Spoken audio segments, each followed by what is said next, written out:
The data center consolidation has been huge, remains huge, and will be huge moving forward.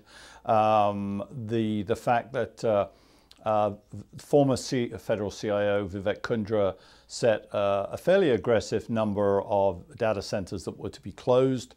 And now in the last week, the new federal CIO, Stephen Van Rokel, has ramped that up. And that's just huge. So hundreds and hundreds and hundreds of buildings, some of which were not much bigger than a broom closet, really, a broom closet. But because they had a rack in them, were considered a data center. They're being closed down. So that's a huge transition for the federal government. And it's the right thing to do because less is more in the term of a modern data center, and it's easier to secure when you have less endpoints out there and less physical buildings to secure from the outside. So that's been big. Move to the cloud, still ongoing. I would say a little slower than I would have expected. If you take email and collaboration services out, I haven't seen a whole heck of a lot has moved.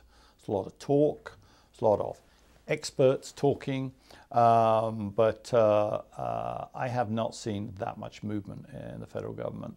And cybersecurity, it's come from something that was important to something that is now vitally important. Not a day goes by without discovering that that another system has been compromised, or the anonymous hacking group has decided to target XYZ, or the lulz hacking group has and in the good old days, it was just organized crime and foreign governments. Easy peasy. I'm facing that group and I'm facing that group. But now it's kids in Vegas and, and a student in New Jersey who's part of the group. And so it's really hard for the government. And I read over the weekend that a keylogging program has been found to have infiltrated the US drones that we're using, abroad, he says, quote unquote. So security is huge. It's a problem, and it's a problem that's going to get a lot worse, I think, before it gets better.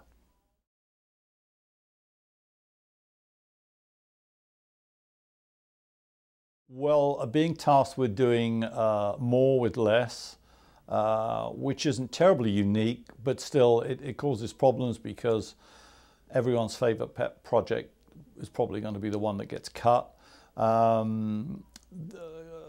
Consolidating data centers is not a free, it just doesn't happen for free. When you take 1,000 data centers down to 600, there is a cost component. You inevitably farm out or retire lots and lots of old equipment, racks, switching, servers, which means you have to buy new equipment for the new data center. So I feel for the IT community having to find money for that. Cloud, migrating to the cloud, it has operational savings long term, but in the short term, I think there'll be money needed to pay for those deployments. What else does the crystal ball tell me? The crystal ball tells me that if DC doesn't get off its butt and get telework up and running and a COOP plan that incorporates telework, then something bad is going to happen here, whether it's man-made or natural.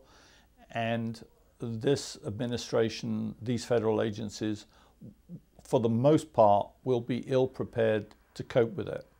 Now, that could be a bomb, it could be a bridge falling over, it could be a snowstorm, a blizzard. Something will happen because something always happens. And it's too late to get a committee together afterwards and say, as I said earlier on stage, it's like the emergency backpack that you should have if you live near the St. Andreas Fault. It's no use saying, when it happens, I'm going to assemble all these things. This will be my list. You already need to have the bag ready to race out the door as the roof's caving in. And I don't think many of the federal agencies have that bag ready today. That's a problem.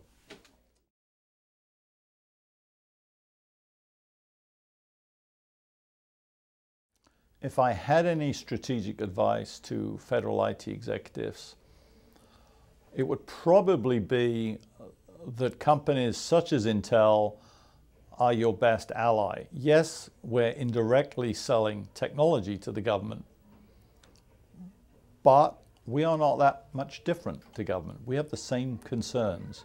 We have the same operational requirements. You know, we have huge data centers. Intel has them all over the world.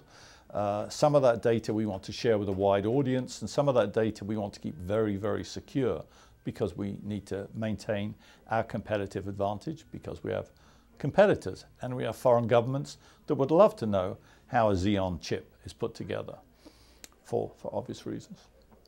And so my advice would be reach out to private industry and say, we have to do this. Have you guys already done it? And can you show us some of the pitfalls? I can speak on behalf of, you know, the likes of HP and Dell and Cisco, along with Intel, that we're very, very open to hosting these federal government execs who just want to learn some best practices.